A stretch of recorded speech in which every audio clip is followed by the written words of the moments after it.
Welcome to college tutor. आज हम लोग फंडामेंटल ऑफ कंप्यूटर्स के आगे के टॉपिक लेने जा रहे हैं। तो आज हम शुरू कर रहे हैं इनपुट डिवाइसेस से। इनपुट डिवाइसेस बेसिकली क्या होते हैं? इनपुट डिवाइसेस वो डिवाइसेस होते हैं जो हम यूज़ करते हैं कंप्यूटर्स को इंस्ट्रक्शंस देने के लिए। So these devices are used to give data और इंस्ट्रक्शंस टू द कंप्यूटर्स। हम लोग इनपुट इसीलिए करते हैं ताकि हमें उसका कुछ आउटपुट मिल पाए। लाइक वी यूज़ माउस, हम उस माउस से इंस्ट्रक्शंस देते हैं अपने कंप्यूटर्स को कि हमें कहाँ पर क्लिक करना है, और हम वो क्लिक क्यों करते हैं? ताकि हमें उसका कोई आउटपुट मिल पाए। तो ऐसे ही इनपुट डिवाइसेस के बारे में हम लोग थोड़ा सा पढ़ रहे हैं। बहुत सारे अलग अलग टाइप के इनपुट डिवाइसेस इस्तेमाल किए जाते हैं, यूज़ करे जाते हैं कंप्यूटर्स के, डिपेंडिंग अपॉन कि हमें कैसा आउटपुट चाहिए। कीबोर्ड जो हम इस्तेमाल करते हैं, जो आप अभी क्लिक कर रहे होंगे, जो अभी हम नई स्लाइड बना रहे हैं, उसके लिए हम कीबोर्ड का इस्तेमाल कर रहे हैं। तो कीबोर्ड में 104 बटन्स होते हैं, और ये पूरा जो कीबोर्ड है इसको एक इनपुट डिवाइस की तरह माना जाता है, बिकॉज हम यहाँ पर जो भी एंटर करते हैं वो हम इंस्ट्रक्शन दे रहे होते हैं अपने कंप्यूटर को। और ये जो कीबोर्ड्स हम लोग यूज़ करते हैं, इनकी जो कीज़ हैं उनका इस्तेमाल करके हम इंस्ट्रक्शंस प्रोवाइड करते हैं, और जैसा भी हमें आउटपुट चाहिए होता है हम उस डायरेक्शन में जाते हैं। Then we have mouse. Mouse ज़रूर आपने देखा होगा और इस्तेमाल भी करा होगा।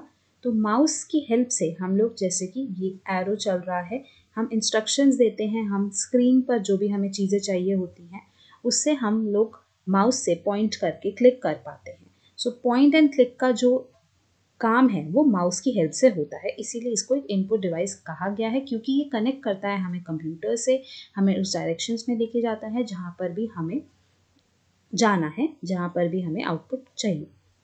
इसीलिए हमने इसको पॉइंट एंड क्लिक का नाम दिया है, ताकि माउस की हेल्प से हम लोगों को जिस डायरेक्शन में भी जाना है वो हम पॉइंट कर सकें और उस पर क्लिक कर सकें, और अपने आउटपुट जो भी हमें नेसेसिटी है वहाँ जा सके। माउस, आजकल आपने बहुत सारे टाइप्स के माउस देखे होंगे। पहले तो हम लोग ये जो स्क्रॉल माउस है इसको इस्तेमाल करा करते थे, जिससे हम लोग स्क्रॉल करते थे इसकी हेल्प से। यहाँ पर जो आप देख रहे हैं इसकी हेल्प से स्क्रॉल किया करते थे और डायरेक्शंस पे जाते थे। लेकिन आजकल कॉर्डलेस माउस का बहुत इस्तेमाल किया जा रहा है, और ऑप्टिकल माउस का भी बहुत इस्तेमाल किया जा रहा है। वो इसीलिए क्योंकि इतना टाइम चेंजेस आ रहे हैं आजकल, और उस वजह से बहुत सारी टेक्नोलॉजीज़ को अच्छा बनाया जा रहा है। तो ज़्यादातर कॉर्डलेस का इस्तेमाल हो रहा है, ताकि ब्लूटूथ से कनेक्टिविटी हो जाए कंप्यूटर के साथ, और कॉर्डलेस के बिना कॉर्ड का हम लोग बिना वायर का इस्तेमाल कर सके माउस।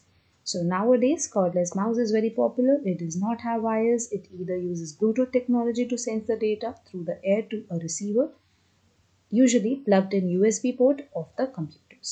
तो या तो हम USB पोर्ट में उसको प्लग कर लेते हैं, या फिर हम लोग ब्लूटूथ की डिवाइसेस ब्लूटूथ टेक्नोलॉजी के साथ इसका इस्तेमाल कर पाते हैं, जिसमें हमें वायर्स का ज़रूरत नहीं होती है। Then we have light pen. Light pen is also an input device. It's basically a kind of pen जो हम लोग, जैसे एक नॉर्मल पेन होता है उस तरीके का ही एक लेज़र पेन होता है। लेज़र पेन की हेल्प से, लाइट पेन की हेल्प से हम लोग किसी भी ऑब्जेक्ट पर स्क्रीन पर पॉइंट आउट कर सकते हैं। अगर हमें स्क्रीन जो होती हैं, जैसे आजकल हम जानते ही हैं टच स्क्रीन्स हैं, तो उसमें हम हेल्प कर सकते हैं, और ये पेन, हमारा पेन डिवाइस जो है, लाइट पेन जो है, ये हमें डायरेक्टली उस स्क्रीन में जहाँ पर भी हमें जाना है वहाँ पर क्लिक कर लेता है। Touch screen. Touch screen is computer screen. It's basically a screen which we can touch. This touch screen does not need any like कुछ special effects नहीं चाहिए. We don't need it of something like a pen. We can use it a human finger. We can use it a gloved hand. So it can sense our touch, and it's also that why it is called a touch screen. So touch screen, and we can just instruct the computer just by touching the screen. Scanner. Scanner is also a input device.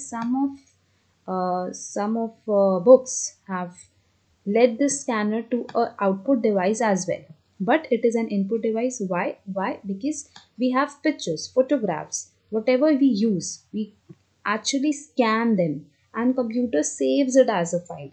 So computer में we put it as with the help of scanner. So input कैसे कर रहे हैं? With the help of scanner. So that why it is an input device. So please don't be confused with why हम लोग तो इसको बाहर इस्तेमाल कर रहे हैं, ये कैसे हमारा आउटपुट डिवाइस नहीं है, इनपुट है। लेकिन जी हाँ, ये एक इनपुट डिवाइस होता है। Then we come to our output devices basically जो हम लोग बाहर से कनेक्टिविटी कर रहे हैं, जैसे कि प्रिंटर क्या होता है, ये हमें एक आउटपुट दे रहा है, हमारा कंप्यूटर से जनरेट होता है एक paper and we get it in a physical form. So printer is an external output device. Now there are two types of printers, which is impact and non-impact printers. Impact printers is basically that printer makes contact with the paper. So it's usually in the print image that we get. Let's have some examples of impact printers. The first is dot matrix printer. It's basically uses some pins. Like एक pin का इस्तेमाल किया जाता है. Just type, if we take some real life examples, like I'm writing with a pen. So how I'll write with a pen? I'll pin out the pen, जैसे कि pen का एक निप होता है, and we write letter by letter, character by character. Just like that, this printer uses some dots, some pins, and it uses this, like the more the dot pins, the more the letter will be the clear. So more pins the clearer the letters. जैसे ही paper print होता है यहाँ पर, उसमें जो characteristics जो print उसको करने होते हैं, वो डॉट्स का इस्तेमाल करके उसको लेटर्स बाय लेटर्स को पेपर पर उतार देता है और हमको वो प्रिंट मिल जाता है. तो इसीलिए इसको डॉट मैट्रिक्स प्रिंट बोला गया है, क्योंकि ये पिन्स का इस्तेमाल करता है. रीड करते हैं. The dot matrix printers use print heads containing 9 to 24 pins. So 9 to 24 pins का इस्तेमाल किया जाता है यहाँ पर, और इंडिविजुअल करेक्टर्स जो हैं उसमें उतारे जाते हैं. जैसे कि यहाँ पर मेंशन है general rule, the more pins the clearer the letters on the paper. तो ये बहुत अच्छी बात है कि जितना आप पिन्स इस्तेमाल करेंगे उतना ज़्यादा पेपर पर वो लेटर्स क्लियर आएंगे और उतना अच्छा प्रिंट आ पाएगा. The pins strike the ribbon individually as the print mechanism moves across the entire print line in both directions. So it goes from left to right as well as from right to left. The user can produce a color output with a dot matrix printer.